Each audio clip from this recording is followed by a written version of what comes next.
नमस्ते बच्चों। आज हम गणित में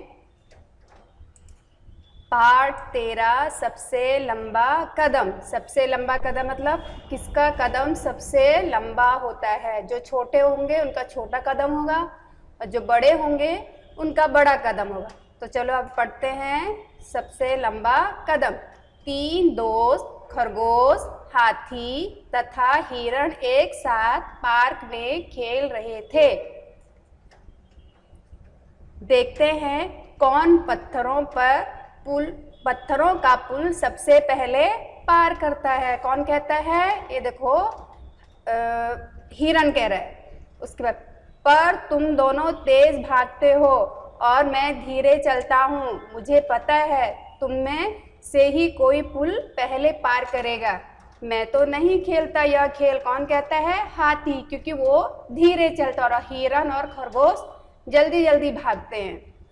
चलो अब नीचे खरगोश कहता है चिंता मत करो, एक नियम बनाते हैं। हम दौड़ेंगे नहीं, केवल चलेंगे। मतलब दौड़ के नहीं चलेंगे, सीधा चल चल के चलेंगे।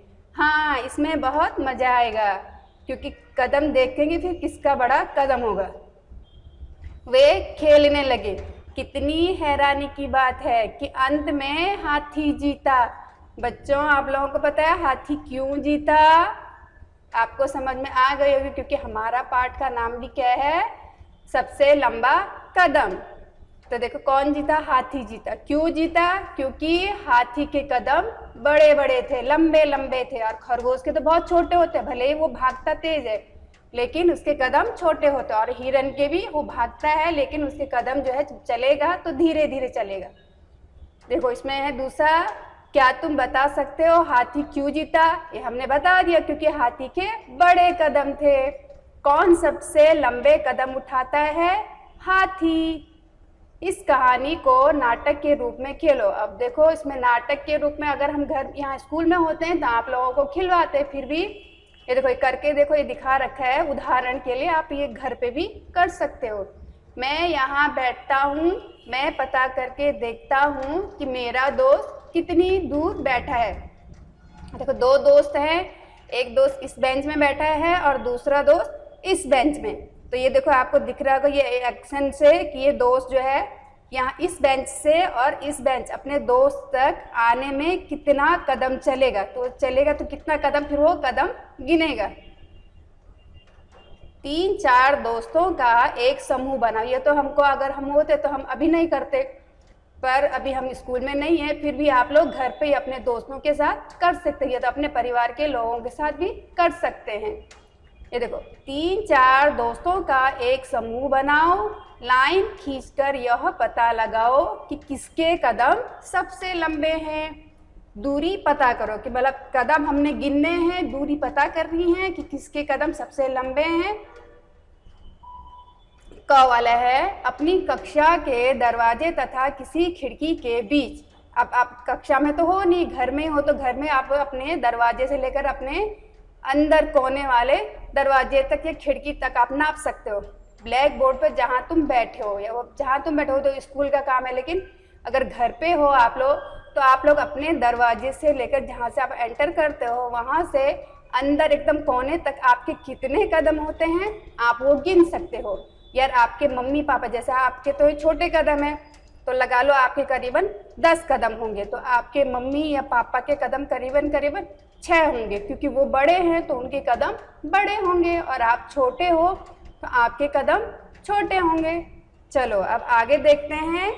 इसमें लिखा है हाथ या उंगलियां। हाथ और उंगलियां। हाथ और उंगलियों का मतलब है, अब हम जो है पहले तो हमने ऊपर पढ़ा कि कदम के विषय में, अब यहाँ हाथ और उंगलियों से कैसे हम नापते हैं वो लिखा है। बच्चों पहले के समय पर जब कोई स्केल या कोई नापने का तरीका नहीं होता था तो उस समय सब लोग अपनी उंगलियों से, हथेलियों से या अपने हाथ से नाप करके उसका अंदाजा लगाते थे। तो चलो हम उसके विषय में अब पढ़ते हैं। रजत कुछ चीज़ों की लंबाई अपने हाथ यानी बित्ता। बित्ता किसको कहते हैं? जो आपकी ये छोटी उंगली होती है और अंगूठा, छोटी उंगली से अंगूठे तक की जो दूरी होती है उसको एक बित्ता कहते हैं। याद आया ना? मैं पूछूंगी भी प्रश्न में कि आपको ये बित्ता कितना होता है, तो आपको बताना है। हमारी छोटी उंगली से लेकर अंगूठे के कॉर्नर तक जो होता है वो एक बित्ता कहलाता है। चलो पढ़ते हैं। बित्ते से नाप कर पता करना चाहता है कि चित्र में उन चीज़ों को दिखाया गया। देखो किस किस से नापेगा, वो यहाँ पे देखो आपको ये पूरा चित्र दिख रहा है इसमें कि ये इन चीज़ों को नापेगा, इन चीज़ों को नापेगा या इन चीज़ों से नापेगा। ये लिखा हुआ है। क्या वह इन सभी चीज़ों की लंबाई हाथ से नाप सकता है? नहीं भाई, अगर हाथ से नापेगा तो सिर्फ हम बेड की नाप सकते हो या एक टेबल की नाप सकते हो, बाकी पेंसिल या ये शार्पनर, रबर या ये पेंसिल, माचिस बॉक्स, इसकी जो है हाथ से नहीं नाप सकता। ये देखो ये किताब लिखी है गणित का जादू, इसको भी जो है हाथ से नहीं नापेगा क्योंकि किताब जो है छोटी पड़ जाएगी। उसके लिए हमको बित्ता या अंगुल का इस्तेमाल करना पड़ेगा। तो दूसरा प्रश्न है, तुम्हारे आसपास कौन सी चीज़ें ऐसी है जिनकी लंबाई एक बित्ते से कम है? नाम बताओ। अब आपके आसपास जो है वो उसका बताएंगे, लेकिन फिलहाल हम इसका देखेंगे कि इसमें एक बित्ते से भी कम लंबाई किसकी है। अब देखो ये आपकी गणित की किताब है। मान लो आप गणित की किताब पढ़ रहे हैं तो उसको हम बित्ते से नाप सकते हैं, यानी कि वो बित्ते से भी ऊपर है। फिर ये बैट है, बैट को भी हम बित्ते से नाप सकते हैं, लेकिन किन चीज़ों को बित्ते से नहीं नाप सकते? ये माचिस, क्योंकि माचिस जो है वो उंगल से नापी जाती है। माचिस जो है एक बित्ते से भी छोटी साइज़ की होती है। ये शार्पनर, इसको भी जो है हम बित्ते से नहीं नाप सकते। ये रबड़ है, रबड़ को भी हम बित्ते से नहीं नाप सकते। हाँ, पेंसिल को, अगर पेंसिल हमारी लंबी है तो हम पेंसिल को बित्ते से नाप सकते हैं, लेकिन किन चीज़ों को नहीं नाप सकते मैं निशान लगाती हूँ। जैसे माचिस की डिब्बी को हम बित्ते से नहीं नाप सकते, ये कटर को भी नहीं नाप सकते और ये रबड़ को भी नहीं नाप सकते, क्योंकि ये जो है अब हमारे एक बित्ते से भी छोटी है। चलो आप ये प्रयोग जो है अपने घर में कुछ भी चीज़ें जो पड़ी हों या जो भी सामान हो उस पर आप ये प्रयोग कर सकते हैं कि आपका बित्ते का कौन कितनी लंबाई है। इन चीज़ों की लंबाई नापने के लिए आप किन चीज़ों का प्रयोग करेंगे? अब चलो नीचे देखते हैं इन चीज़ों। अब इन चीज़ों को नापने के लिए किसका प्रयोग करेंगे? मान लो ये है आपका कटर, तो कटर हमारा बहुत छोटा है तो इसमें हम जो है अपनी उंगल का इस्तेमाल करें। उंगलियों, मतलब उंगलियां कि कितनी उंगली चौड़ाई ये कटर है। ये रबड़ को भी उंगलियों से नापेंगे और ये पेंसिल को जो है हम बित्ते से नापेंगे। ये पेंसिल, ये जो है माचिस बॉक्स है, इसको भी हम अपनी उंगलियों से नापेंगे। और जो ये किताब है इसको हम बित्ते से नापेंगे। जैसे ये बैट को बित्ते से नाप रहा है वैसे हम किताब को बित्ते से नाप सकते हैं। ये टेबल है, इसको भी हम बित्ते से नाप सकते हैं कि कितना बित्ता लंबा चौड़ा ये टेबल है। चलो आगे है, करके देखो। अब कुछ प्रयोग करके देखते हैं। मिट्टी से अपना अपना एक घर बनाओ, देखो किसका घर ज़्यादा ऊंचा है। अपने घर की ऊंचाई जानने के लिए तुम अपनी उंगलियों का इस्तेमाल कर सकते हो। मैंने बताया ना, अब तुम घर बनाओगे मिट्टी का छोटा सा तो उसको तुम बित्ते से तो नापोगे नहीं, अपनी उंगलियों से। देखो ये लड़की नाप रही है ना, ऐसी उंगलियां रखनी है, 4-4 करके उंगलियां रखनी है और उससे नापना है कि आपका घर कितना ऊंचा है। किसने सबसे बड़ा मिट्टी का घर बनाया? ये लड़की ने। किसने बनाया? लड़की ने, क्योंकि इसका घर ऊंचा दिख रहा है इसीलिए इसका घर ऊंचा है।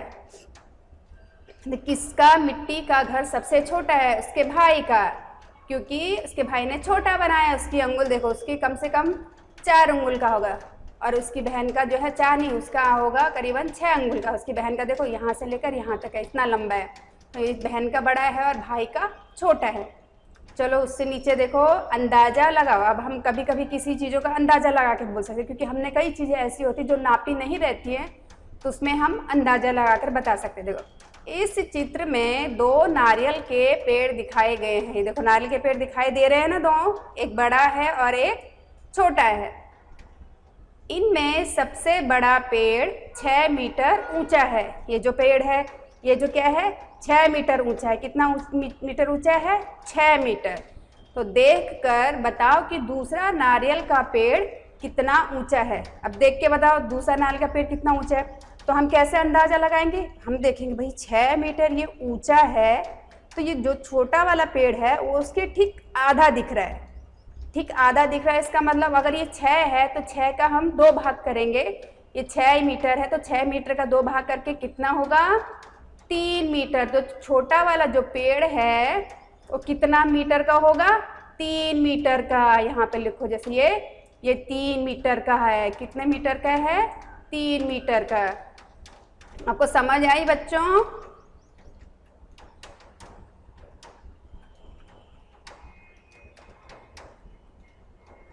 चलो उससे आगे अब देखते हैं। ये हमने पढ़ा नारियल का पेड़। उससे आगे अंदाज़ा लगाओ और फिर जांचो। अब आपने अंदाज़ा लगाना है और फिर जांचना है। नीचे लिखी चीज़ों की लंबाई या ऊंचाई का अंदाज़ा लगाओ।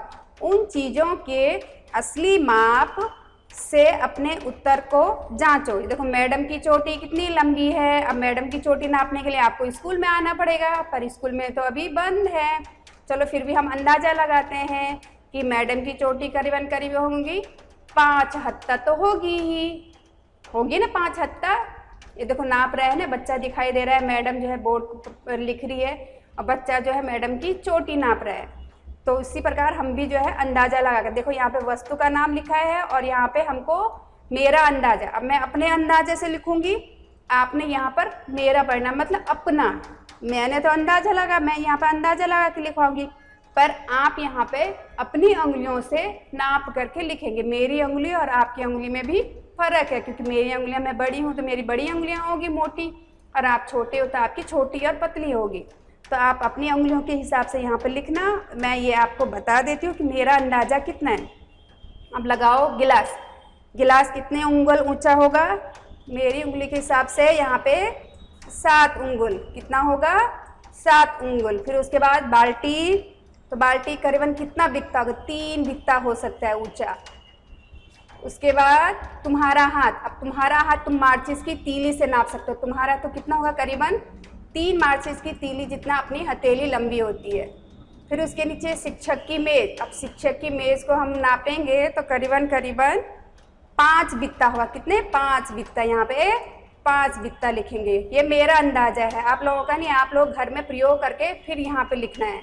ये पीले वाले खाने में, मैं नीले खाने में लिख रही हूँ, आप पीले खाने में। अब आपकी नाक यहाँ से और यहाँ तक कितनी होगी?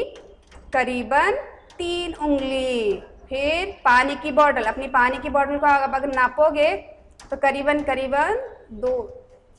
7 उंगल जितना आएगी, उतनी ऊंची होगी।